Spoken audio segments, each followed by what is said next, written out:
Good morning six class students. बेटे अज आपां पाठ 7वां करना है प्राचीन इतिहास का अध्ययन। ते ओदे विच आपां स्रोत पढ़ांगे कि सानू पुराने इतिहास दे विच मतलब जो बीत चुक्या समा है ओदे विचों किवें किवें सानू साडे इतिहास बारे पता लगदा है, स्टडी ओदी किवें कीती जांदी है, अध्ययन किवें हुंदा है। देखो पिछले भाग विच असीं पृथ्वी अते ग्रहां दे विभिन्न भूगोलिक पक्षां बारे पढ़िया है अते ये जानिया है कि उन्हां बारे जानकारी प्राप्त करना साडे लई क्यों जरूरी है। इस भाग विच असीं प्राचीन काल दे इतिहास दा अध्ययन करांगे। इतिहास की हुंदा है, अंडरलाइन कर लो सारे बच्चे। इतिहास अतीत दा अध्ययन है। ये सानू दसदा है कि शुरू विच मनुख किवें रहिंदा सी अते किवें समय दे नाल नाल सभ्यतावां दा विकास होया। पर शायद तुसी ये जानना चाहोगे कि जो बीत चुक्या है उसका अध्ययन क्यों किया जावे। शायद तुसी ये भी सोचोगे कि ये फजूल ते निरार्थक है, मतलब ये फायदा नहीं है पिछले चीज का स्टडी करन दा, अध्ययन करन दा। कहंदे पर अजिहा नहीं है। ये ठीक किया गया है कि इतिहास चंगे भविख लई अतीत दा अध्ययन है। मतलब जे सानू साडे इतिहास दा पता होगा जो कुछ होया सी साडे इतिहास दे विच, ते जे ओह मतलब अतीत दे विच जेड़ा कुछ होया है आपां उस तो सिख पा के भविख दे विच ओदे विच चेंजेस लिया सकते हैं, बदलाव लिया सकते हैं।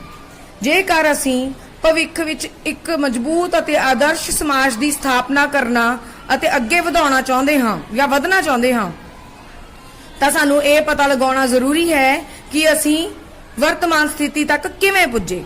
मतलब पहला की कुछ सी, हुण जो कुछ है तां आपां किन्नी डिवेलपमेंट कर ली है, किन्नी प्रोग्रेस कर ली है, ते तां जो असीं फ्यूचर लई भविख लई भी होर प्रोग्रेस कर सकीए।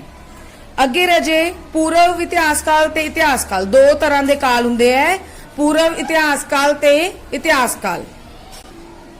अगे देखो बेटे, मनुखी जीवन दे लंबे काल नू दो कालां पूर्व इतिहास काल ते इतिहास काल विच वंडिया जांदा है।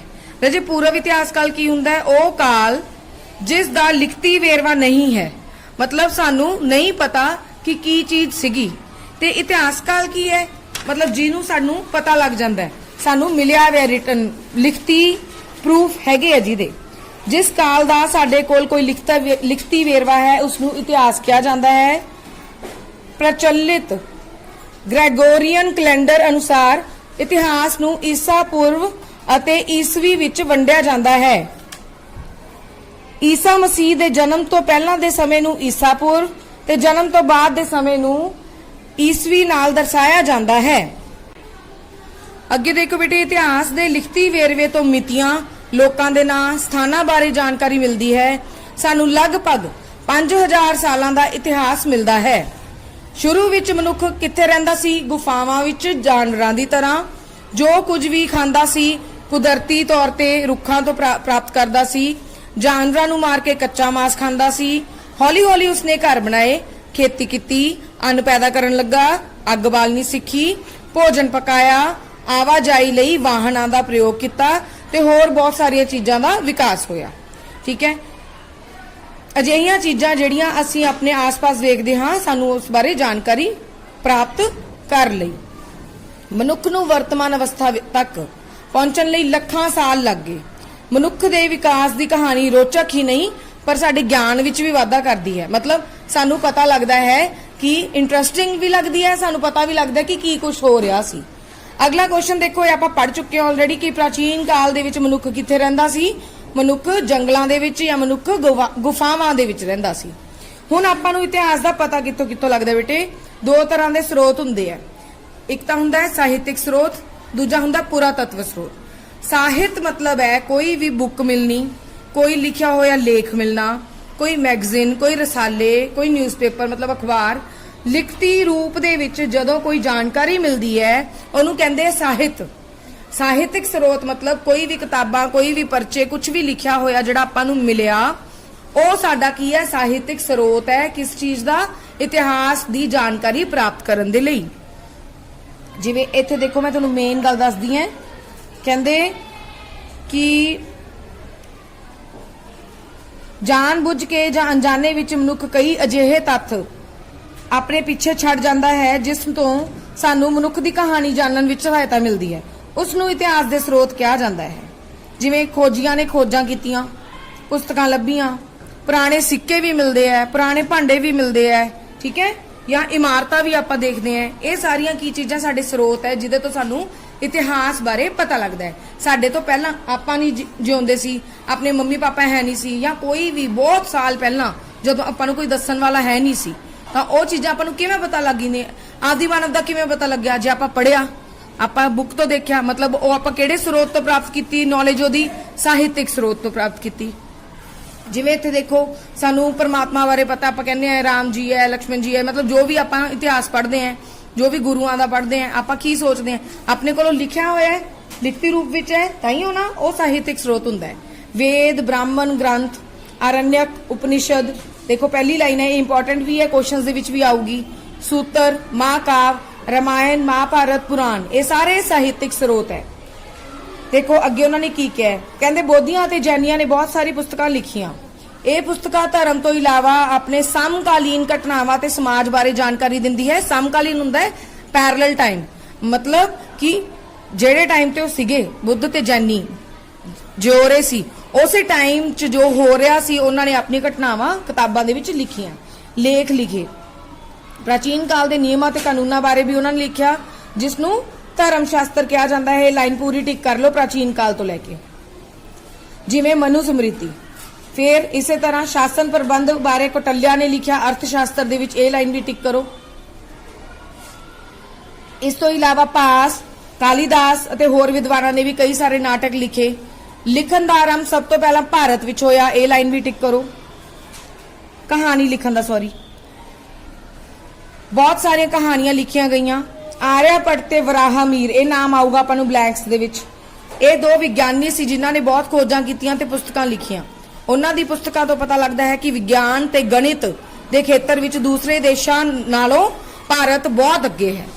ਨੈਕਸਟ ਹੈ ਪੁਰਾਤੱਤਵ ਸਰੋਤ। ਇਮਾਰਤਾਂ, ਬਰਤਨ, ਰੋਜ਼ਾਨਾ ਵਰਤੋਂ ਵਿੱਚ ਆਉਣ ਵਾਲੀਆਂ ਚੀਜ਼ਾਂ, ਸਿੱਕੇ, ਅਭਿਲੇਖ, ਇਹ ਸਾਰੀਆਂ ਚੀਜ਼ਾਂ ਹੈ ਜੋ ਪੁਰਾਣੇ ਸਰੋਤ ਹਨ, ਜਿਹਦੇ ਤੋਂ ਸਾਨੂੰ ਪੁਰਾਣੇ ਲੋਕਾਂ ਦੇ ਰਹਿਣ ਸਹਿਣ ਬਾਰੇ, ਘਾਟੀਆਂ ਬਾਰੇ ਪਤਾ ਲੱਗਦਾ ਹੈ। ਜਿਵੇਂ ਲੋਕ ਕਿੱਥੇ ਰਹਿੰਦੇ ਸੀ, ਇਹਨਾਂ ਨੇ ਕਿਹਾ ਕਸਬੇ ਤੇ ਨਗਰਾਂ ਦੇ ਸਥਾਨਾਂ ਤੇ ਖੁਦਾਈ ਕਰਕੇ ਇਹਨਾਂ ਵਸਤਾਂ ਨੂੰ ਲੱਭਿਆ ਹੈ। ਅਗਲੇ ਅਧਿਆਏ ਵਿੱਚ ਤੁਸੀਂ ਸਿੰਧ ਘਾਟੀ ਸਭਿਅਤਾ ਅਤੇ ਹੋਰ ਸਭਿਅਤਾ ਬਾਰੇ ਪੜੋਗੇ। ਇਥੋਂ ਕੋਈ ਜ਼ਿਆਦਾ ਕੁਐਸਚਨਸ ਨਹੀਂ ਆਣਾ, ਆਪਾਂ ਨੂੰ ਮੇਨ ਗੱਲ ਇਹੀ ਆਊਗੀ ਕਿ ਪੁਰਾਤੱਤਵ ਸਰੋਤ ਕੀ ਹੈ, ਪੁਰਾਤੱਤਵ ਵਿਗਿਆਨੀ ਕੀ ਹੈ। ਜੋ ਵਿਗਿਆਨੀ ਪੁਰਾਤੱਤਵ ਸਰੋਤਾਂ ਦਾ ਅਧਿਐਨ ਕਰਦਾ ਹੈ ਉਸ ਨੂੰ ਪੁਰਾਤੱਤਵ ਵਿਗਿਆਨੀ ਕਿਹਾ ਜਾਂਦਾ ਹੈ। ਅੱਗੇ ਰਾਜੇ ਸਿੱਕੇ, ਇਹਦੇ ਵਿੱਚ ਵੀ ਇੰਪੋਰਟੈਂਟ ਚੀਜ਼ਾਂ ਦੇਖੋ ਬਸ। ਪ੍ਰਾਚੀਨ ਕਾਲ ਵਿੱਚ ਕਲੀ, ਤਾਂਬੇ, ਕਾਂਸੇ, ਚਾਂਦੀ, ਸੋਨੇ ਦੇ ਸਿੱਕੇ ਚਲਾਏ ਜਾਂਦੇ ਸੀ। ਜਦੋਂ ਆਪਾਂ ਹੁਣ ਸਿੱਕੇ ਪ੍ਰਾਪਤ ਹੋਣਗੇ ਆਪਾਂ ਨੂੰ ਪਤਾ ਲੱਗੂਗਾ ਕਿ ਉਸ ਸਮੇਂ ਤੇ ਆਹ ਵਾਲੇ ਸਿੱਕੇ ਸੀ। ਜੋ ਵੀ ਉਹਦੇ ਤੇ ਸਟੈਂਪ ਲੱਗੀ ਹੈ, ਜੋ ਵੀ ਉਹਦੇ ਤੇ ਚਿੱਤਰ ਬਣਿਆ ਹੋਇਆ ਹੈ, ਉਹਦੇ ਤੋਂ ਆਪਾਂ ਨੂੰ ਪਤਾ ਲੱਗੂਗਾ ਲੋਕ ਕਿਸ ਚੀਜ਼ 'ਚ ਵਿਸ਼ਵਾਸ ਕਰਦੇ ਸੀ। ਮੰਨ ਲਓ ਗਊ ਦੀ ਫੋਟੋ ਲੱਗੀ ਹੋਵੇ ਤਾਂ ਆਪਾਂ ਨੂੰ ਪਤਾ ਲੱਗੂਗਾ ਕਿ ਗਊ ਦੀ ਪੂਜਾ ਕਰਦੇ ਸੀ, ਬੈਲ ਦੀ ਪੂਜਾ ਕਰਦੇ ਸੀ, ਜਾਂ ਕੋਈ ਪੇੜ ਪੌਦੇ ਦੀ ਲੱਗੀ ਹੋਵੇ। ਮਤਲਬ ਪਤਾ ਲੱਗ ਜਾਂਦਾ ਆਪਾਂ ਨੂੰ ਚੀਜ਼ਾਂ ਤੋਂ ਕਿ ਕੀ ਚੀਜ਼ ਪ੍ਰਚਲਿਤ ਸੀ। ਦੇਖੋ ਹੋਰ ਚੀਜ਼ਾਂ ਜਿਵੇਂ ਕਿ ਜਾਨਵਰਾਂ ਦੇ ਚਿੱਤਰ, ਧਾਰਮਿਕ ਚਿੰਨ੍ਹ, ਸਿੱਕਾ ਜਾਰੀ ਕਰਨ ਵਾਲੇ ਦਾ ਨਾਂ, ਕਦੀ ਕਦੀ ਮਿਤੀਆਂ ਵੀ ਲਿਖੀਆਂ ਹੁੰਦੀਆਂ ਹਨ, ਜਾਂ ਰਾਜਿਆਂ ਦੇ ਜਾਂ ਵੰਸ਼, ਇਹ ਸਾਰੇ ਲਿਖੇ ਹੁੰਦੇ ਹਨ, ਮਤਲਬ ਉੱਥੇ ਉਕਰੇ ਹੋਏ ਹੁੰਦੇ ਹਨ। ਸਿੱਕੇ ਮੁੱਖ ਤੌਰ ਤੇ ਚੀਜ਼ਾਂ ਖਰੀਦਣ ਵੇਚਣ ਲਈ ਵਰਤੇ ਜਾਂਦੇ ਸਨ। ਇਸ ਲਈ ਇਹ ਸਾਨੂੰ ਆਪਣੇ ਸਮਕਾਲੀਨ ਲੋਕਾਂ ਦੇ ਆਰਥਿਕ ਜੀਵਨ ਬਾਰੇ ਵੀ ਦੱਸਦੇ ਸਨ। ਆਰਥਿਕ ਜੀਵਨ ਹੁੰਦਾ ਪੁੱਤ ਪੈਸੇ ਦੇ ਨਾਲ ਸੰਬੰਧਿਤ, ਕਿ ਲੋਕ ਕਿੰਨੇ ਕੁ ਅਮੀਰ ਸੀ, ਕਿੰਨੇ ਕੁ ਗਰੀਬ ਸੀ, ਕਿ ਮਤਲਬ ਨੋਟ ਚੱਲਦੇ ਸੀ, ਸਿੱਕੇ ਚੱਲਦੇ ਸੀ, ਕੀ ਚੀਜ਼ ਚੱਲਦੀ ਸੀ ਸਮਾਜ ਦੇ ਵਿੱਚ। ਬਸ ਥੋੜਾ ਜਿਹਾ ਚੈਪਟਰ ਰਹਿ ਗਿਆ ਬੇਟੇ। ਅੱਗੇ ਹੈ ਸਮਾਰਕ। ਸਮਾਰਕ ਹੁੰਦੇ ਜਿਹੜੀਆਂ ਬਿਲਡਿੰਗਸ ਬਣੀਆਂ ਸੀ ਉਸ ਸਮੇਂ, ਸਤੰਭ, ਕਿਲੇ, ਮਹਿਲ ਬਣੇ ਸੀ, ਇਹਨਾਂ ਸਾਰਿਆਂ ਨੂੰ ਕਿਹਾ ਜਾਂਦਾ ਹੈ ਸਮਾਰਕ। ਜਿਵੇਂ ਸਾਂਚੀ ਦਾ ਸਤੂਪ ਬਣਿਆ ਹੋਇਆ, ਲਾਈਨ ਟਿਕ ਕਰੀ ਚਲੋ, ਅਸ਼ੋਕ ਦੇ ਸਤੰਭ, ਨਾਲੰਦਾ ਯੂਨੀਵਰਸਿਟੀ ਦੇ ਖੰਡਰ, ਇਹ ਸਾਰੇ ਸਮਾਰਕ ਹਨ ਜੋ ਸਾਨੂੰ ਪੁਰਾਣੇ ਇਤਿਹਾਸ ਬਾਰੇ ਦੱਸਦੇ ਹਨ। ਅੱਗੇ ਹੈ ਸ਼ਿਲਾਲੇਖ। ਸ਼ਿਲਾਲੇਖ ਪੱਥਰ ਦੇ ਸਤੰਭ, ਚੱਟਾਨਾਂ ਅਤੇ ਤਾਂਬੇ ਦੇ ਪਲੇਟਾਂ, ਮਿੱਟੀ ਦੀਆਂ ਤਖਤੀਆਂ ਅਤੇ ਮੰਦਰ ਦੀਆਂ ਕੰਧਾਂ ਉੱਤੇ ਲਿਖੇ ਸ਼ਿਲਾਲੇਖ ਇਤਿਹਾਸ ਦਾ ਮਹੱਤਵਪੂਰਨ ਸਰੋਤ ਹਨ। ਸ਼ਿਲਾਲੇਖਾਂ ਦਾ ਅਧਿਐਨ ਨੂੰ ਪੁਰਾਲੇਖ ਵਿਦਿਆ ਕਿਹਾ ਜਾਂਦਾ ਹੈ। ਇਸ ਲਾਈਨ ਨੂੰ ਟਿਕ ਕਰ ਲਓ। ਹਾਂਜੀ ਦੇਖੋ, ਇਹ ਨੂੰ ਹੁਣ ਆਪਾਂ ਪੁਰਾਲੇਖ ਵਿਦਿਆ ਕਹਿੰਦੇ ਆ। ਇਹਨਾਂ ਵਿੱਚ ਉਸ ਸਮੇਂ ਦੀਆਂ ਮਹੱਤਵਪੂਰਨ ਘਟਨਾਵਾਂ ਦਾ ਵਰਣਨ ਕੀਤਾ ਗਿਆ ਹੈ ਜਿਸ ਸਮੇਂ ਇਹ ਲਿਖੇ ਗਏ ਸਨ। ਉਦਾਹਰਣ ਵਜੋਂ ਪ੍ਰਸਿੱਧ ਸਮਰਾਟ ਅਸ਼ੋਕ ਨੇ ਮਨੁੱਖਾਂ ਦੀ ਭਲਾਈ ਲਈ ਆਪਣਾ ਸੰਦੇਸ਼ ਚਟਾਨਾਂ ਅਤੇ ਵਿਸ਼ਾਲ ਪੱਥਰ ਦੇ ਸਤੰਭਾਂ ਤੇ ਖੁਦਵਾ ਕੇ ਪੂਰੇ ਦੇਸ਼ ਵਿੱਚ ਲਗਵਾ ਦਿੱਤਾ ਤਾਂ ਕਿ ਲੋਕ ਉਸ ਦੇ ਵਿਚਾਰਾਂ ਨੂੰ ਪੜਨ, ਲੋਕਾਂ ਨੂੰ ਉਸ ਦੇ ਵਿਚਾਰ ਸਹੀ ਪਤਾ ਲੱਗਣ, ਜੋ ਉਸ ਦੇ ਵਿਚਾਰ ਸੀ ਸਿੱਧੇ ਸਿੱਧੇ ਪਤਾ ਲੱਗਣ। ਸਮੁੰਦਰ ਗੁਪਤ ਅਤੇ ਸਿਕੰਦ ਗੁਪਤ ਵਰਗੇ ਅਨੇਕਾਂ ਰਾਜਿਆਂ ਨੇ ਆਪਣੀਆਂ ਪ੍ਰਾਪਤੀਆਂ ਨੂੰ ਪੱਥਰਾਂ ਦੇ ਸਤੰਭਾਂ ਤੇ ਖੁਦਵਾਇਆ। ਇਹ ਲਾਈਨ ਵੀ 2 ਨਾਮ ਟਿਕ ਕਰ ਲਓ। ਤੁਹਾਨੂੰ ਪੁੱਛਿਆ ਜਾ ਸਕਦਾ ਹੈ ਕਿ ਕਿਹੜੇ ਰਾਜੇ ਸੀ ਜਿਨ੍ਹਾਂ ਨੇ ਆਪਣੀਆਂ ਪ੍ਰਾਪਤੀਆਂ ਨੂੰ ਪੱਥਰਾਂ ਦੇ ਸਤੰਭਾਂ ਤੇ ਖੁਦਵਾਇਆ। ਪ੍ਰਾਚੀਨ ਕਾਲ ਵਿੱਚ ਤਾਮਰ ਪੱਥਰਾਂ ਦੀ ਵਰਤੋਂ ਕੀਤੀ ਜਾਂਦੀ ਸੀ ਭੂਮੀ ਨੂੰ ਖਰੀਦਣ, ਵੇਚਣ ਅਤੇ ਭੂਮੀ ਦਾਨ ਕਰਨ ਲਈ। ਇਹ ਸਰਕਾਰੀ ਦਸਤਾਵੇਜ਼ ਹੈ ਜਿਸ ਤੋਂ ਪਤਾ ਲੱਗਦਾ ਹੈ ਕਿ ਉਸ ਸਮੇਂ ਭੂਮੀ ਦੀ ਖਰੀਦ ਅਤੇ ਵੇਚ ਕਿਸ ਤਰ੍ਹਾਂ ਕੀਤੀ ਜਾਂਦੀ ਸੀ।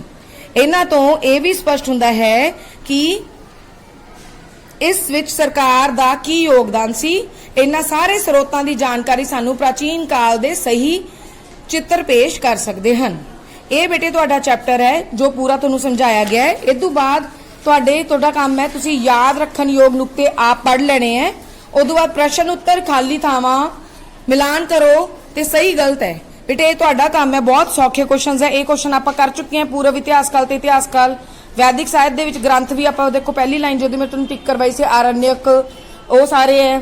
ਉਦੋਂ ਬਾਅਦ ਸ਼ਿਲਾ ਲੇਖ ਕੀ ਹੁੰਦਾ ਹੈ, ਫਿਰ ਪੁਰਾਤਤਵ ਸਰੋਤ ਕੀ ਹੈ, ਜਿਵੇਂ ਆਹ ਸਿੱਕੇ, ਇਮਾਰਤਾਂ, ਠੀਕ ਹੈ, ਇਹ ਸ਼ਿਲਾ ਲੇਖ, ਅਭਿਲੇਖ, ਇਹ ਪੁਰਾਤਤਵ ਸਰੋਤ ਹੈ। ਸਾਹਿਤਿਕ ਸਰੋਤ ਕੀ ਹੈ, ਵੇਦ ਪੁਰਾਣ।